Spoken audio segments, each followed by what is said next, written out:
ওকে now এখন আমরা electric field and electric potential এই নিয়ে আলোচনা করব। ইলেকট্রিক কি আলোচনা করব? Electric E L E C electric field and electric field intensity. Electric field intensity কি? Electric field and electric field intensity. Okay now দেখো আগে কি পড়েছিলাম? দুটো চার্জ পার্টিকেল Q1 আর Q2 যদি r ডিস্টেন্সে থাকে ওদের মধ্যে coulomb force F is equal to Q1 Q2 by r square CGS. Okay এবার দেখো সিজিএস এ Q1 Q2 by r square. এবার দেখো আমি বলছি এখানে চার্জ Q1 রয়েছে, Q1 রয়েছে এবং r ডিস্টেন্সে আর একটা চার্জ রয়েছে যেটার ভ্যালু Q2 নয়, প্লাস 1 কুলম্ব। ভ্যালু কত? Plus 1 coulomb. 1 কুলম্ব যদি হয় তাহলে 1 কুলম্ব ফোর্স, এদের মধ্যে কুলম্ব ফোর্স কত হবে? F ইজ ইকুয়াল টু কত হবে? Q1 into 1 by r square, that is Q1 by r square. Clear? সিজিএসে এই যে 1 কুলম্ব চার্জ রাখলে তার উপর যে ফোর্স অ্যাক্ট করবে কুলম্ব ফোর্স, সেটাকে স্পেশালি নাম দিচ্ছে ইলেকট্রিক ফিল্ড ইন্টেন্সিটি। কি দিচ্ছে? Electric field intensity. কি নাম? Electric field intensity. ওকে বুঝলে? ইলেকট্রিক ফিল্ড ইন্টেন্সিটি নাম দিলাম। এবার এটা অ্যাডভান্টেজ কি পাবো? আমরা কি করব, যে কোনো একটা পয়েন্টে, ঠিক আছে তো, যে কোনো একটা পয়েন্টে একটা কিউ চার্জ যেখানে রাখলাম, এখান থেকে বললাম r ডিস্টেন্স ইলেকট্রিক ফিল্ড পেয়ে গেলাম। ইলেকট্রিক ফিল্ডের ভ্যালু বার করলাম, কত হবে? Q by r square. এবার বলছি এই r ডিস্টেন্সে ইউনিট পজিটিভ চার্জ না রেখে 5 কুলম্ব পজিটিভ চার্জ রাখলাম, ফোর্স কত হবে? জাস্ট এই 5 কুলম্ব দেখো, ধরো Q2 চার্জ রাখলাম, ফোর্স কত হবে? জাস্ট Q2 দেখো মাল্টিপ্লাই করলে দেখো ভ্যালুটা চলে আসছে, কুলম্ব ফোর্স। আবার একবার রিপিট করছি, আমি বলছি এখান থেকে কিউ চার্জ রয়েছে, এখান থেকে r ডিস্টেন্স আমি ইলেকট্রিক ফিল্ড বার করলাম। ইলেকট্রিক ফিল্ড মানে কি? এখানে 1 কুলম্ব পজিটিভ চার্জ রাখা আছে। ওকে এবার বলছি যে এর জন্য কুলম্ব ফোর্স মানে সেটাকে ইলেকট্রিক ফিল্ড E বলা হচ্ছে। E ইজ ইকুয়াল টু কত? Q by r square. এবার আমি বলছি যে ওই পয়েন্টে যদি Q2 চার্জ রাখি, দেখো Q2 চার্জ যদি রাখি তাহলে ওই Q2 চার্জের উপর ফোর্স করতে হবে। জাস্ট এর সঙ্গে যদি আমি Q2 যদি মাল্টিপ্লাই করে দিই, দেখো পেয়ে যাবো, দ্যাট ইজ কত হলো? Q1 Q2 by r square. এটাই তো কুলম্ব ফোর্স। ওকে তার মানে আমি দেখো আমি কি পেলাম? F ইজ ইকুয়াল টু কত? Q1 Q2 by r square, জানি তো, is equal to Q1 by r square into কি? Q2, that is E into Q2। ভালো করে দেখো তো, Q1 বাই r স্কয়ার মানে তো মানে কি? Q1 বাই r স্কয়ার মানে কি? E। তাহলে F is equal two E into Q2। এবার নর্মাল যদি চার্জ যদি E নিই, Q নিই, তাহলে F is equal two Q into E। এটা বুঝতে পারলে কিনা দেখো, আর কিচ্ছু না এখানে, এটাই F is equal two Q into E। ওকে ইটা কি? E Q2 যেখানে রাখা হয়েছে সেই পয়েন্টেই, ততটা দূরত্বেই ইলেকট্রিক ফিল্ড মানে, ঠিক আছে? ইটা কি? Q2 যেখানে রাখা হয়েছে ওই চার্জ থেকে ঠিক ততটা দূরত্বেই ইলেকট্রিক ফিল্ড E, আর Q2 রেখেছে ওই জন্য ফোর্স Q ইউ হয়ে গেল। তাহলে F is equal two Q into E। ওকে দিয়ে এবার বলেছে দেখো বিন্দু আধানের জন্য প্রাবেল্য সিজিএস এবং এসআই ইউনিট, ওটা বার করে নেবে, জাস্ট ভ্যালুগুলো পুট করে ওটা বলছেন আর কি। ওকে এবং বিন্দু আধানের জন্য ক্ষেত্রফল নির্ণয় করতে হবে বলছে। এবার তাহলে একটা বিন্দু আধানের জন্য ক্ষেত্রফল তো করেই দিলাম ওটাই। এখানে চার্জ যদি কিউ থাকে, এখান থেকে r ডিস্টেন্সে ইলেকট্রিক ফিল্ড কত? এটা বিন্দু আধান বলছি, তাহলে কত হবে? ইলেকট্রিক ফিল্ড মানে কি? Nothing but the coulomb force for unit positive charge, that is Q into 1 by r square. CGS এ আমি সবগুলো করছি কারণ আমার লিখতে সুবিধা হচ্ছে। এটা হচ্ছে ইলেকট্রিক ফিল্ড, দেখো বইয়ে বার করা আছে। এবং এর ভেক্টর রূপ কি হবে? ভেক্টর ফর্ম কি হবে? E ইজ ইকুয়াল টু কত? Q by r square. Direction কোন বরাবর হবে? এই বরাবর, এই পয়েন্টে বার করছি তো এই বরাবর, that is r cap. r cap এটা যদি Q by r square, sorry Q by যদি r কিউ লিখো তাহলে এটা কি লিখতে হবে? r ভেক্টর হয়ে গেল, r ক্যাপ আর থাকবে না, মানে r ক্যাপ ছিল এটা, r ক্যাপ থাকবে না, আর ভেক্টর হয়ে যাবে। কারণ r cap is equal to r by mod of r, এই মড অফ আর এই আর স্কয়ার সঙ্গে মাল্টিপ্লাই আর কি হয়ে গেছে, আর ওই জন্য উপরে আর চলে এসছে। বোঝা গেল? এই হচ্ছে ইলেকট্রিক ফিল্ড। এবার হচ্ছে কি যে ফিজিক্যাল টু কিউই সব বলেই দিয়েছি।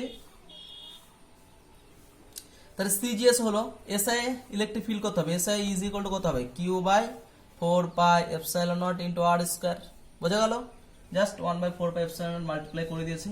এবার দেখো এই হচ্ছে টোটাল ইলেকট্রিক ফিল্ড আমরা বারবার শিখে গেলাম।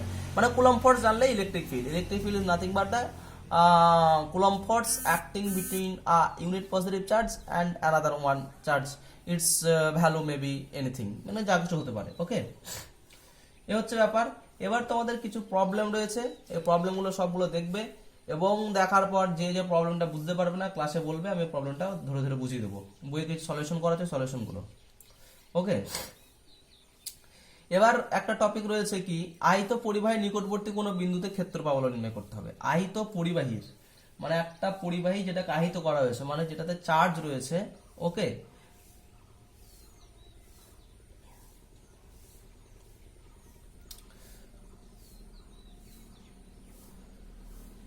আহিত পরিবাহীর নিকটবর্তী কোন বিন্দুতে ক্ষেত্র প্রাবল্য বার করতে হবে।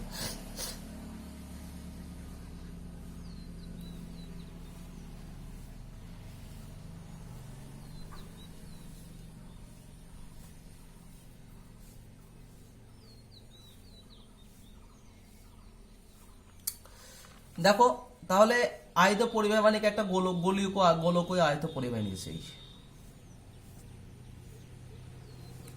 এই। এবার বলছি আহিত পরিবাহী ধরো কেন্দ্রে কিউ চার্জ রাখা আছে, প্লাস কিউ চার্জ যদি রাখি আমি,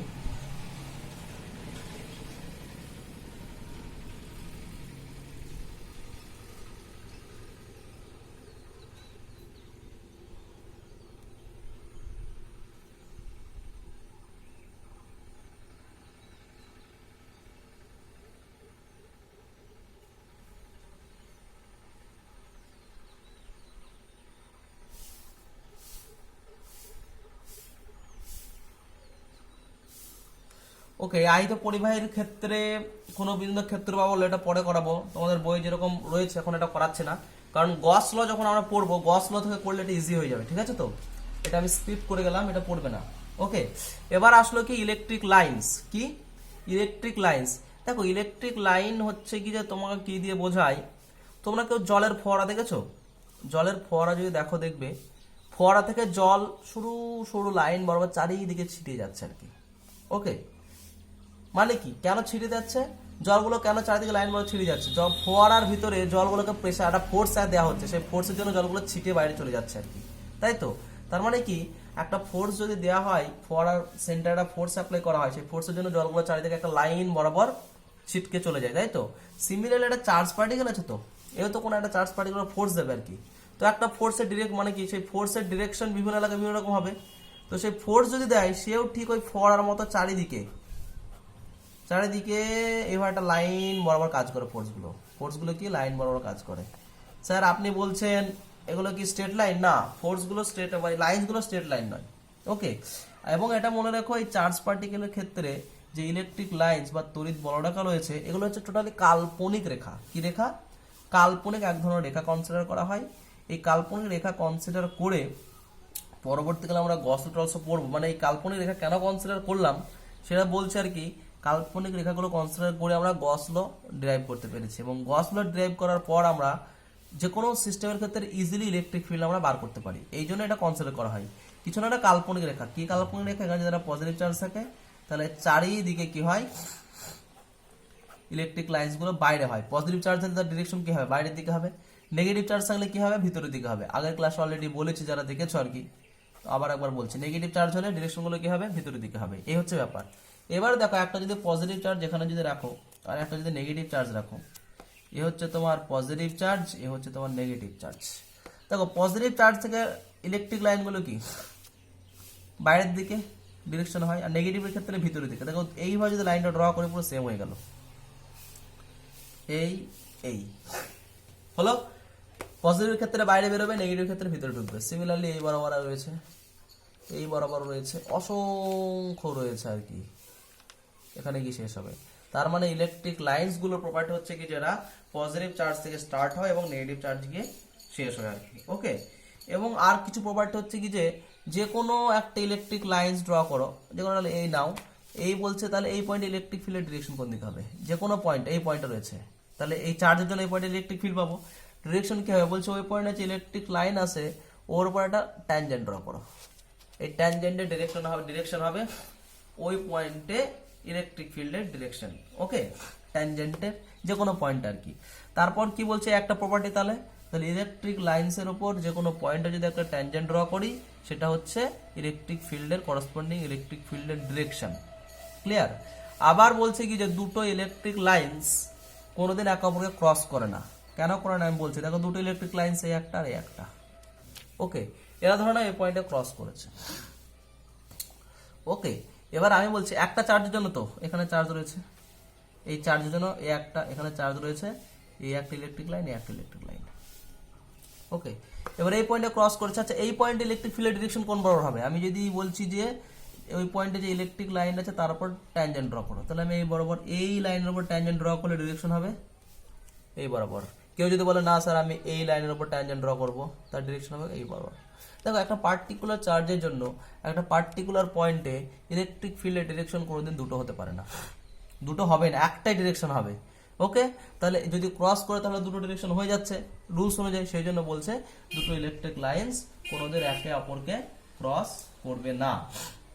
বোঝা গেল? দুটো ইলেকট্রিক লাইন্স একে অপরকে কোনোদিন ছেদ করবে না। এবং আর একটা জিনিস, ইলেকট্রিক লাইনগুলো কোনো পরিবাহীর পৃষ্ঠকে লম্বভাবে ছেদ করে। পরিবাহীর পৃষ্ঠ মানে কি? পরিবাহী দেখো পৃষ্ঠকে লম্বভাবে কেন ছেদ করে বলছি, একটা পরিবাহী, কোন একটা পরিবাহীর ক্ষেত্রে আমি বলেছিলাম সমস্ত চার্জ কি থাকে, সারফেসে থাকে। ওকে, সারফেস মানে এই জায়গাটা থাকে। এবার এর লম্বভাবে ছেদ করে কেন বলছি, ধরে নাও এখানে একটা চার্জ রয়েছে, এখানে একটা চার্জ রয়েছে। ওকে স্যার বলছে পরিবাহীর পৃষ্ঠে ইলেকট্রিক লাইনগুলো শুধু লম্ব বরাবর, এই বরাবরই থাকবে, এই বরাবর থাকবে না। কেন থাকবে না? এই দুটো চার্জকে যদি তুমি এখানে নিয়ে এসো, এই দেখো এর এই বরাবর আছে, এই বরাবর রয়েছে, এই বরাবর রয়েছে, এই বরাবর রয়েছে, এই বরাবর রয়েছে। সিমিলারলি এর এই বরাবর, এই বরাবর, এই বরাবর, এই বরাবর, এই বরাবর, এই বরাবর রয়েছে। ওকে, ক্লিয়ার? এবার দেখো এর এই বরাবর রয়েছে, এরও এই বরাবর রয়েছে, সিমিলারলি এরও এই বরাবর রয়েছে, এরও এই বরাবর রয়েছে। তাহলে বিপরীত মুখে এইগুলো এক অপরকে কি করবে, ক্যান্সেল আউট করে দেবে, তো এগুলো থাকবে না। নিচের দিকে কোনো ইলেকট্রিক লাইন থাকবে না, কারণ পরিবাহীর ভিতরে ইলেকট্রিক ফিল্ড কত, জিরো। তাহলে কোনো পরিবাহীর ভিতরে যদি তোমার ইলেকট্রিক ফিল্ড যদি তোমার জিরো হয়, তাহলে কোনো ইলেকট্রিক লাইন থাকতেই পারে না, কারণ ইলেকট্রিক ফিল্ড থাকবে তবে ইলেকট্রিক লাইন থাকবে। ওকে, সো পরিবাহীর ভিতরে যেহেতু ইলেকট্রিক ফিল্ড জিরো, সেই জন্য ভিতর দিকে কোনো ইলেকট্রিক লাইন থাকে না। বোঝা গেল? এরপর একটা ডায়াগ্রাম রয়েছে, ধরে নাও এ একটা পজিটিভ চার্জ, পাশাপাশি রাখা আছে, এদের ইলেকট্রিক লাইন্সের ডায়াগ্রাম ড্র করতে বলেছে। দেখো ইলেকট্রিক লাইন্স কি হবে,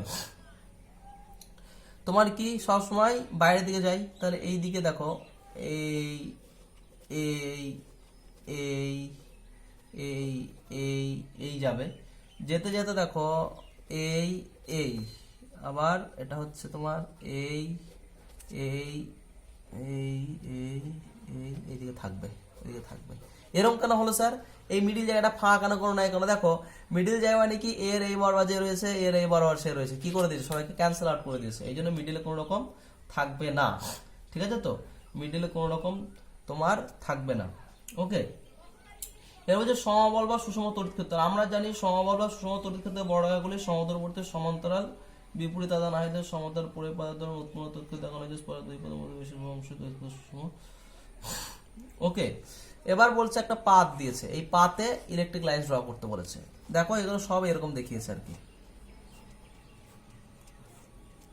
কিন্তু শেষের দিকে একটু বেঁকে গেছে, মানে এরকম বেঁকে গেছে, ধরো এরকম বেঁকে গেছে। শেষের দিকে কেন বেঁকেছে আর কি, দেখো অ্যাকচুয়ালি তোমরা ভালো করে জানো, আগেই বলেছিলাম যে কোনো সারফেসের প্রান্ত এলাকাগুলোয় সারফেসের চার্জ ডেনসিটি কি হয়, বেশি থাকে। এবার এইগুলোই দেখো সমস্ত জায়গায় চার্জ ডিস্ট্রিবিউশন সেম ছিল, এই জায়গায় চার্জ ডিস্ট্রিবিউশন সেম ছিল, এখানেও চার্জ ডিস্ট্রিবিউশন সেম, এখানেও চার্জ ডিস্ট্রিবিউশন সেম, মানে কি সুষমভাবে চার্জ বন্টিত আছে, মানে ইলেকট্রিক ফিল্ড কি সুষম, মানে কি খুব সুন্দরভাবে অ্যালাইনমেন্ট থাকবে। কিন্তু এই দুই জায়গায় দুই ধারগুলোতে চার্জ ডিস্ট্রিবিউশন তোমার সুষম নেই, একটু আলাদা হয়ে গেছে। এই জন্য এইদিকে ইলেকট্রিক ফিল্ডের ভ্যারিয়েশন হয়ে গেছে। কেন একটু এই জন্য ইলেকট্রিক ফিল্ডের একটু ভিতরের দিকে ভ্যারিয়েশন হয়ে গেছে। আমি যদি ক্লাস নিই এই টাইম একটা মডেল করে দেখাবো তোমাদের, ঠিক আছে? তো এখন আপাতত সম্ভব হচ্ছে না। ওকে, তাহলে এই হচ্ছে ব্যাপার। এবার দেখো মোটামুটি তোমাদের কি হলো, ইলেকট্রিক তড়িৎ বলরেখা মোটামুটি আলোচনা করা হলো। তার আগে এই তড়িৎ বলরেখা আলোচনা করার পর একটা কথা বলে আর কি, এই যে তড়িৎ বলরেখাগুলো যাচ্ছে আর কি, এখান থেকে যে ইলেকট্রিক লাইন্স যাচ্ছে, এই এই এই এই ইলেকট্রিক লাইন্স আমি যদি দেখো এখানে আছে, তো এখানে একটা যদি সারফেস কনসিডার করি, এই সারফেস দিয়ে প্রচুর লাইন্সগুলো সব পাস করবে, এভাবে বেরিয়ে যাবে। সারফেস দিয়ে লাইন্সগুলো কি হবে, সব বেরিয়ে যাবে। ওকে, এবার বলছে কি যে এই সারফেসের পারপেন্ডিকুলার বরাবর যে সমস্ত ইলেকট্রিক লাইন্সগুলো যায় তাদের একটা স্পেশাল নাম দেওয়া হয়েছে, তাদের নাম হচ্ছে কি ইলেকট্রিক ফ্লাস্ক। কি electric flux, that is phi. Okay, electric flux phi, ঠিক আছে? তো তাহলে ইলেকট্রিক ফ্লাস্ক কাকে বলে, সারফেসের অভিলম্ব বরাবর যে সমস্ত লাইনগুলো যাবে। এই সারফেস রয়েছে, তো এর অভিলম্ব কি এটা, কোনো লাইন যদি এই বরাবর যায় তাহলে এটা ইলেকট্রিক ফ্লাস্ক হবে না। এর কম্পোনেন্ট নেব এই বরাবর, এইবার এর কম্পোনেন্ট মানে কি এই বরাবর হয়ে গেল, তাহলে সেটা হবে ইলেকট্রিক ফ্লাস্ক। ওকে, ঠিক আছে? তো ইলেকট্রিক ফ্লাস্কের value phi is equal to E into d A into cos theta. Okay, E d A cos theta. Okay, ইটা কি, ই বলছে যে ইলেকট্রিক ফিল্ড হয়েছে সে, ডিএটা কি যে এরিয়ার মধ্য দিয়ে যাচ্ছে সেই এরিয়াটা, কস থেটাটা কি বলছে ওই এরিয়ার ডিরেকশনের সঙ্গে ইলেকট্রিক ফিল্ডের যে ডিরেকশন সেটা হচ্ছে থিটা, তার কস। কেন বলতো, ই অ্যাকচুয়ালি ফ্লাক্স মানে কি, flux is equal to E into DA, এটা হচ্ছে ব্যাপার। এবার কস থিটাটা কেন আসলো, যদি দেখো থিটা যদি 0 হয় তাহলে ই ডিএ চলে আসছে। বলছে এবার সবসময় তো ই এই বরাবরে যাবে তার কোনো মানে নেই, আরবিট্রারি ভাবে যেতে পারে, যে কোনো ডিরেকশন যেতে পারে। তার বলছে যে কোনো ডিরেকশনে যাওয়ার জন্য আমি কি করব, যারা এই বরাবর গেছে সেই কটাই নেবো আমি। এই বরাবর নিয়ে কম নেই, যে কোনো ডিরেকশন যদি থিটা বরাবর যায়, থিটা অ্যাঙ্গেল করে যায়, তাহলে তার আমি এই বরাবর কম্পোনেন্ট যদি নিই, তাহলে সে কম্পোনেন্ট নেওয়া মানে কি শুধু এই কটাই নেওয়া হলো পারপেন্ডিকুলার বরাবর। সেই জন্য phi is equal to E DS cos theta. এবার দেখো কস থিটা যদি বারবার কি অ্যাঙ্গেলটা যদি এরকম 90 ডিগ্রি হয়ে যায়, তাহলে এর কোনো কম্পোনেন্ট এইদিকে আসবে না, মানে তখন এই বরাবর যদি ফ্লাক্স যায় তাহলে এটা দিয়ে মানে ইলেকট্রিক ফিল্ডের ডিরেকশন দিয়ে এই বরাবর হয়, তাহলে এটা দিয়ে ফ্লাক্স কত হবে, 0 হবে। ওকে, এই হচ্ছে তোমার ইলেকট্রিক ফ্লাক্সের ধারণা আর কি। এবার ইলেকট্রিক ফ্লাক্স ধারণার আগে তোমাদের একটু ক্ষেত্র ভেক্টর, আমি এখানে তোমাদের বইয়ে তড়িৎ দ্বিমেরুটা স্টার্ট করেছে, এরপরে দেখলাম তড়িৎ দ্বিমেরু আমি এখন বলছি না, আমি তড়িৎ দ্বিমেরুটা পরে স্টার্ট করব। ওকে, এবার দেখো ক্ষেত্র ভেক্টর বলে কিছু বলেছে আর কি। আর পরাবিদ্যুতের শ্রেণী বিভাগ ওটা পরে পড়াবো, পরে পড়ালে বেশি সুবিধা হয়ে বোঝা যাবে একটু। ওকে, এবার পড়াবো ক্ষেত্র ভেক্টর। চলে এসো একবারে তড়িৎ ফ্লাক্স, গসের উপপাদ্য এবং ক্ষেত্র ভেক্টর। দেখো ক্ষেত্র মানে কি, এরিয়া। এরিয়া ভেক্টরটা কি সবাই বুঝতে পারছে না। দেখো আমি তোমাদের যদি দেখো একটা যদি এরিয়া থাকে, বলছে এই এরিয়া, তো এরিয়া নরমালি কি স্কেলার, কিন্তু এরিয়ার একটা ডিরেকশন দরকার হয়, ওকে, কিরকম ডিরেকশন, যে এরিয়ার কোন দিকে ডিরেকশন সেটা জানতে হবে। বলছে এরিয়ার ডিরেকশন যদি বার করতে হয় তার জন্য কিচ্ছু নয়, তুমি জাস্ট ইয়ে করবে, এটা ধরুন এরিয়া নিয়েছি আর কি, এর ডিরেকশন বার করব। এটা একটা এরিয়া, এটা আমি এভাবে রাখলাম, এই একটা এরিয়া। দেখো এরিয়ার এটাও একটু এরিয়া, আবার এটাও এরিয়া, এই সাইড দুটো অপোজিট সাইড। ওকে, তাহলে আমি এই এরিয়ার ডিরেকশন কোন বরাবর হবে, বলছে এই এরিয়ার উপর পারপেন্ডিকুলার ড্র করো, পেনটা যদি পারপেন্ডিকুলার ড্র করো, এটা হচ্ছে ডিরেকশন। ক্লিয়ার? আরেকটাকে যদি এই দিকে এরিয়া, তাহলে তার ডিরেকশন কি এই বরাবর। ওকে, এই বরাবর। এবার দেখো এরিয়ার ডিরেকশন কার উপর ডিপেন্ড করছে, আমি যদি এই দিক থেকে দেখি তাহলে এই বরাবর হচ্ছে। ওকে, এবার দেখো এই এরিয়ার ডিরেকশন এই এরিয়ার ঠিক অপোজিট, কারণ এর ডিরেকশন এই বরাবর আর এই এরিয়ার ডিরেকশন নিচের দিকে। ওকে, এই হচ্ছে তোমার এরিয়ার ডিরেকশন। এরিয়ার ডিরেকশন কেন লাগবে, কারণ এরিয়ার ডিরেকশনের সঙ্গে যে ইলেকট্রিক ফ্লাক্স লাইন যাচ্ছে তার অ্যাঙ্গেল লাগবে আমাদের ইলেকট্রিক ফ্লাক্স বার করতে গিয়ে আর কি। ইলেকট্রিক লাইন্সের সঙ্গে এরিয়া ভেক্টর এর যে অ্যাঙ্গেল সেটা আমাদের লাগবে, এই জন্য আমার ক্ষেত্র ভেক্টর সম্পর্কে একটু আইডিয়া দিলাম। ওকে, বোঝা গেল? এবার ক্ষেত্র ভেক্টর হলো, এবার বলছে কি যে কিছু কিছু ক্ষেত্রে যদি এই এরিয়ার ডিরেকশন কোন বরাবর, এই বরাবর, কিছু কিছু ক্ষেত্রে যদি তোমার ইলেকট্রিক ফিল্ডের ডিরেকশন ওকে ঠিক এই এরিয়ার পারপেন্ডিকুলার বরাবর হয়, তাহলে ই আর ডিএস এর মধ্যে অ্যাঙ্গেল কত? 0। তাহলে ফাই গুলো কত হবে? ই ডিএস কস 0 মানে ই ডিএস। দেখো বুঝতে পারলে কিনা? ওকে, এবার তোমাদের তড়িৎ ফ্লাস্কের মাত্রা আর কি বার করো, কিছুই না, ফাই মানে কি? Phi is equal to E into d S. Okay, তো ই এর মাত্রা ইন্টু এরিয়ার মাত্রা করে দাও, সুন্দরভাবে চলে আসবে। দেখো হবে তোমার M L T to the power -3 into L square, এটা করে পাবে M L Q into T to the power -3 into C to the power -1। আমি চার্জের ইউনিট সি ধরেছি। ওকে, এর পরের ক্লাসে গসের উপপাদ্য নিয়ে আলোচনা করব। এরিয়া ভেক্টর হয়ে গেল, এবার গসের উপপাদ্য নিয়ে আলোচনা করব। ওকে।